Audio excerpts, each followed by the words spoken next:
Nah, sebelum Bapak mulai pembelajaran, Pak ingin menyapa kalian dulu ya. Selamat pagi anak-anak. Pagi, Pagi Bapak. Pagi, Pak. Ya, nah, iya bagus. Nah, sebelum Bapak mulai pembelajaran, Bapak mau mengabsen kalian sekarang dulu ya. Nah, dari kalian ada enggak yang hari ini tidak hadir untuk mengikuti pembelajaran di sekolah? Ada Pak, Ada. dua Ada. orang Pak. Siapa? Si Siapa? Eta Pak, sama Erna. Erna. Oh, kemana dia? Ada Izin. keperluan keluarga. Oh, secara keluarga. Ya. Oke, nah sekarang kita lanjut. Sebelum pembelajaran, marilah kita berdoa untuk kepercayaan dan agamanya masing-masing ya. Untuk berdoa, Bapak minta untuk anak-anak yang datang tadi lebih awal. Tadi Bapak lihat yang datang lebih awal itu Inu. Nah, sekarang coba Inu pimpin doanya. Ya. Baik Pak. Teman-teman, sebelum kita belajar, mari kita berdoa menurut agama dan kepercayaan masing-masing. Berdoa dimulai. Berdoa selesai. Iya, terima kasih Inu. Nah, setelah berdoa, marilah kita sekarang menyanyikan lagu nasional. Yang dimana tujuannya menyanyikan lagu nasional itu untuk menumbuhkan rasa cinta tanah air ya. Nah, untuk lagunya tidak Bapak tayangkan di slide. Untuk lagunya kita pakai sekarang Garuda Pancasila. Untuk menyanyinya, Bapak minta kepada Putu untuk memimpin untuk menyanyikan lagu ya dengan hitungan Siap, ketiga, Pak Guru. Bapak yang menghitung. Baik. Hitungan mundur ya. 3, Ya. 2, 1, mulai. Garuda Pancasila. Ayo semuanya.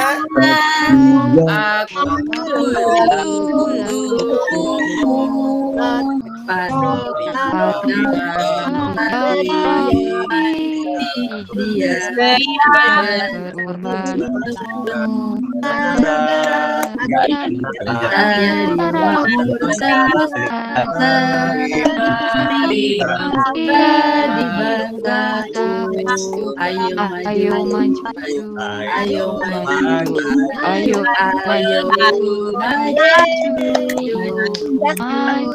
Ya, sudah. Ya, terima kasih Putu karena sudah memimpin Sama-sama, temannya. Pak Guru. Ya. Nah, sebelum belajar dimulai, Pak di sini ada dua buah gambar ya. Sekarang Pak perlihatkan gambarnya. Nah, ini ada dua buah gambar. Anak-anak lihat enggak apa enggak? Udah lihat apa enggak gambar? Lihat Pak. Nah, dari kedua gambar itu siapa yang bisa menyebutkan gambar yang pertama gambar apa? Saya. Coba. Ya, Putu dulu karena Putu angkat tangan. Ada gambar unta jalan 1, 2, 3. Habis itu ada gambar kapal, ada air, ada bebek-bebek sama burung-burung, Pak Guru. Oh iya, bagus. Sekarang Pak minta kepada Apri. Nah, tadi Putunya kan udah menyebutkan ada gambar unta, pasir. Nah, kalau unta sama pasir itu termasuk ke dalam apa dia ya? Maksudnya masuk ke dalam ekosistem, apa simbiosis, apa teks dan fiksi, apa perkalian? Ekosistem bukan Pak Guru. Oh iya, itu siapa itu? Apri ya? Iya. Aku. Wih, ya terima kasih Apri. Apri hebat. Iya. Ya, yang gambar unta sama pasir itu bagian dari ekosistem darat ya. Kemudian yang berisi gambar burung, air, kapal, siapa yang bisa menyebutkan? Saya Pak. Ekosistem air. Ekosistem air. Oh iya, bagus, ekosistem air ya. Tepuk tangan dulu buat Ino karena sudah mampu menjawab. Nah, jadi untuk materi kita hari ini adalah hubungan antar makhluk hidup dalam ekosistem. Yang dimana pembelajaran kita hari ini adalah tema 5, subtema 2, pembelajaran 5. Ya. Kemudian untuk tujuan pembelajaran kita hari ini adalah yang pertama, Dengan membandingkan fakta dan informasi, siswa mampu mengembangkan sebuah teks non-fiksi tentang salah satu hubungan khas antar makhluk hidup secara baik dan benar. Yang kedua, dengan menelaah teks bacaan, siswa mampu membuat pamflet yang berisi penjelasan simbiosis secara benar. Oke? Nah, tujuannya kan sudah tadi, materinya sudah. Sekarang Pak masuk ke materi kita, yaitu yang pertama, teks non-fiksi. Nah, adakah yang mau membaca apa itu pengertian teks non-fiksi? Aku Saya, Pak Pak. Guru. Oh, Ya. Inu Pak Guru, Inu. Ya, Inu ya. Ya, teks non-fiksi. Teks non-fiksi adalah sebuah karangan atau teks yang dibuat berdasar fakta. Setiap karangan yang berasal dari pemikiran dan pengamatan seseorang harus didukung oleh sesuatu yang nyata, kemudian disusun secara rapi dan sistematis, Pak. Ya, bagus Inu, bagus. Ya. Nah, dari pernyataan tadi Inu, teks non-fiksi adalah sebuah karangan atau teks yang dibuat berdasarkan fakta. Berarti isi dari teks non-fiksi itu adalah nyata ya, bukan mengada-ada. Bukan seperti legenda. Legenda itu kan apa namanya, cerita rakyat yang zaman dahulu. Kalau ini kita bahas kan teks non-fiksi, berarti di dalam teks itu berisi sesuatu hal yang nyata, sesuatu yang benar, yang sudah terjadi dan tidak dibuat-buat. Ya. Kemudian jenis-jenis tes non-fiksi. Coba Wiwin. Yang pertama apa jenis-jenis tes non-fiksinya? Yang pertama non-fiksi murni, Pak. Non-fiksi murni. Iya. Nah, ada enggak yang bisa menyebutkan pengertian dari non-fiksi murni? Namanya aja non-fiksi. Tadi kan kita udah bahas non-fiksi bersifat nyata. Nah, murni lagi. Murni itu apa arti dari murni? Asli, Pak, asli. Asli. Nah, Ya. bisa enggak yang menyimpulkan pengertian non-fiksi murni? Cerita yang Oh, sesungguhnya. saya Pak Guru. Saya Pak Guru. Oh, Saya entar guru. dulu Putu. Tadi Apri menjawab apa? Aku jawabnya cerita yang sebenarnya. Ya, cerita yang sebenarnya. Nah, sekarang coba Putu dulu. Iya, dijawab sama Apri. Cerita Oh, yang udah dijawab ya. sebenarnya. Iya, berarti pendapat kalian sama ya. Iya, dia Nah, nyontek, yang kedua? Pak. Nyontek. Oh, enggak boleh nyontek ya. Saya Pak, Oh iya ya Lucy ya. cerita yang asli yang tidak dikarang-karang mungkin Pak, yang diketahui kebenarannya Pak. Iya, bagus, Pi. Lucy tambah pinter aja ya. Nah, sekarang yang nomor 2 coba Lucy bisa Sore. enggak yang nomor 2 Lucy? Nomor 2 Pak, pengembangan dari karangan akan berlandaskan data autentik. Nah, di sana ada pengertian data autentik. Apa itu data autentik, Lucy? Data yang Apa Pak? data autentik adalah data yang Pasti, Data Pak Guru. autentik ya. lengkap ya, yang pasti. Ya. Ya. Nah, sekarang kita lanjut yang jenis-jenis teks non-fiksi ketiga adalah non-fiksi kreatif. Non-fiksi kreatif Pak. Ya, Lucy udah. Ya, terima kasih Lucy. Sekarang Inu, coba jelaskan non-fiksi kreatif. Nah, jadi ceritanya kita buat karangan yang menarik, Pak. Ya, bagus. Nah, setelah jenis-jenis teks non-fiksi, di sini ada ciri-ciri teks non-fiksi, yaitu pertama, teks non-fiksi memiliki ciri-ciri tersendiri yang bisa digunakan agar kita bisa lebih mudah mengenalinya. Ciri-cirinya teks non-fiksi adalah memiliki pembahasan dengan bahasa formal, resmi atau baku. Kemudian menggunakan gaya bahasa denotatif, memiliki makna sebenarnya. Ya. Nah, dari penjelasan Pak tadi mengenai teks non-fiksi, ada enggak yang ingin bertanya? Atau yang Saya, kurang Pak. jelas? Ya, Saya, coba. Pak. Ya, Pak, Inu itu kan silakan. ada denotatif apa ya? Denotatif, Pak.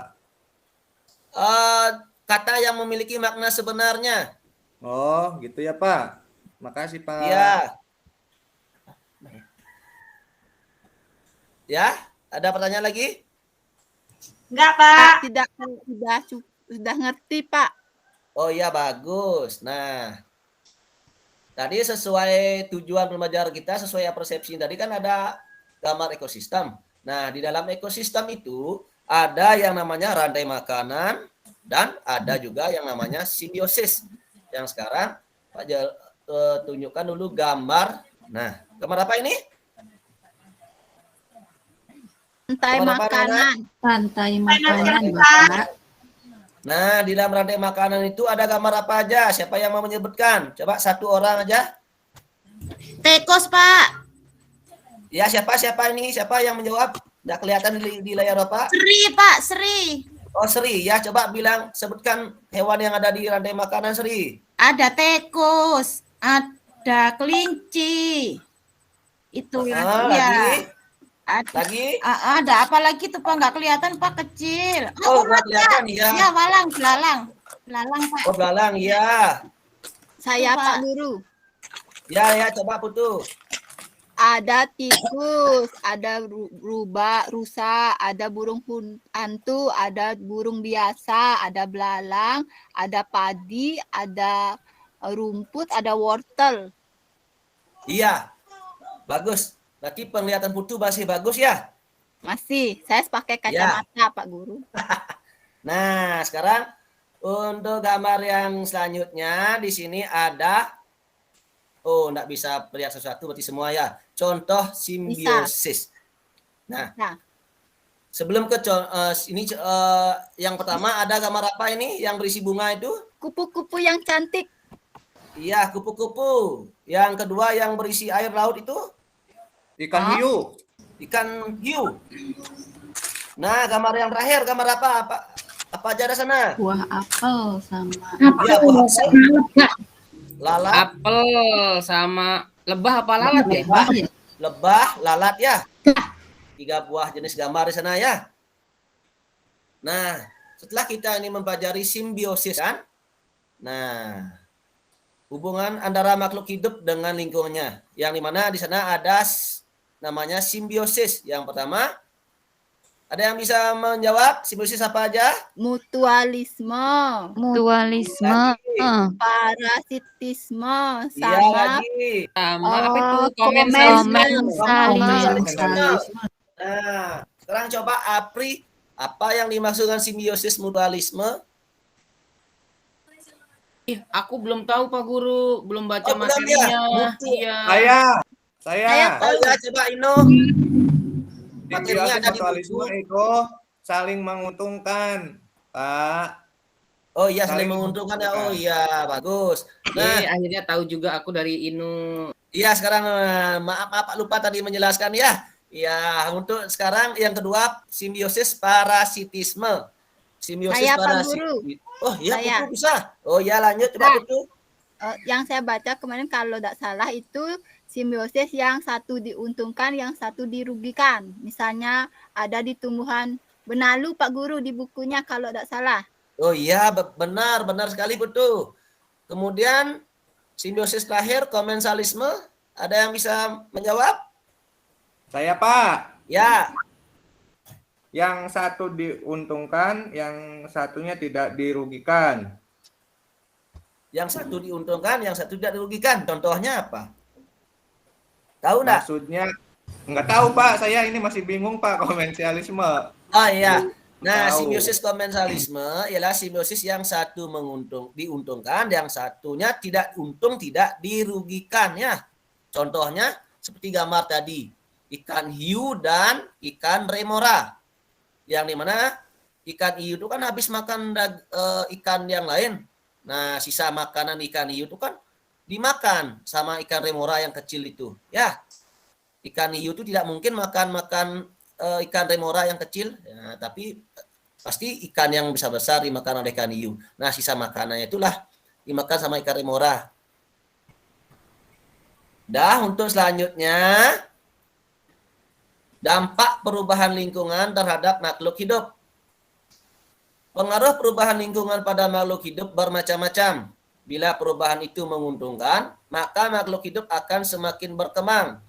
Bila perubahan lingkungan itu merugikan, makhluk hidup harus bertahan hidup. Ada tak yang tahu maksud atau pengertian dari dampak perubahan lingkungan terhadap makhluk hidup? Maksud gininya penjelasnya ada tak yang tahu? Pengaruh perubahan lingkungan pada makhluk hidup bermacam-macam. Bermacam-macam katanya pengaruhnya. Bila perubahan itu menguntungkan, maka makhluk hidup akan semakin berkembang. Bila perubahan lingkungan itu merugikan, makhluk hidup harus bertahan. Ada anak yang bisa menyimpulkan? Maksudnya itu ya Pak Guru ya. Misalkan perubahan itu kan menguntungkan, Ya, maka kita akan semakin berkembang. ya, Tapi jika perubahan itu merugikan, maka kita harus bertahan karena nggak ada yang akan kita hasilkan. Jadi kita harus bertahan lebih kuat dan lebih lama. iya, pas sekali ya Pri. Ya, pas sekali. Nah, untuk hari ini materinya Pak cukupkan sampai di sini dulu ya. Nah, untuk yang materi yang tadi ada ekosistem, simbiosis, ada gambar ikan tadi. Ada anak yang bisa menyimpulkan dari materinya tadi? Saya Pak Guru. Ya, Saya Pak Guru. ya. Tadi kita belajar tentang macam-macam simbiosis, ada mutualisme, komensalisme, dan parasitisme. Terus ada dampaknya terhadap lingkungan, seperti itu Iya. Pak Guru, dan ada juga ekosistem Oke. di lingkungan. Ya, terima kasih Putu. Yang lain ada? Ada lagi yang mau menyimpulkan? Cukup, Kayak Pak Putu, Guru. Pak, sama kayak Putu. Oh iya. Sama soalnya. Iya, oke. Nah, untuk ininya untuk mengerjakan tugasnya, anak-anak Bapak kelompokkan menjadi 5 kelompok ya.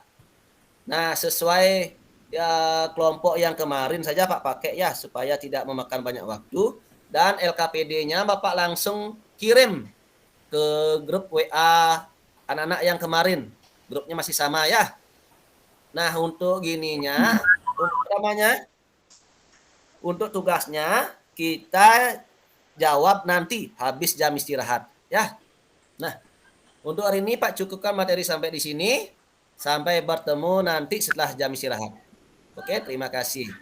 Nah, tadi kan sudah Apri yang memimpin doa untuk pembukaan. Sekarang tolong akhiri dulu doanya. Oh, gantian ya Pak? Ya, gantian. Siapa yang mau memimpin? Ya, Ibu. Ya, teman-teman, mari kita berdoa. Berdoa mulai. Berdoa selesai. Ya, terima kasih, Bu.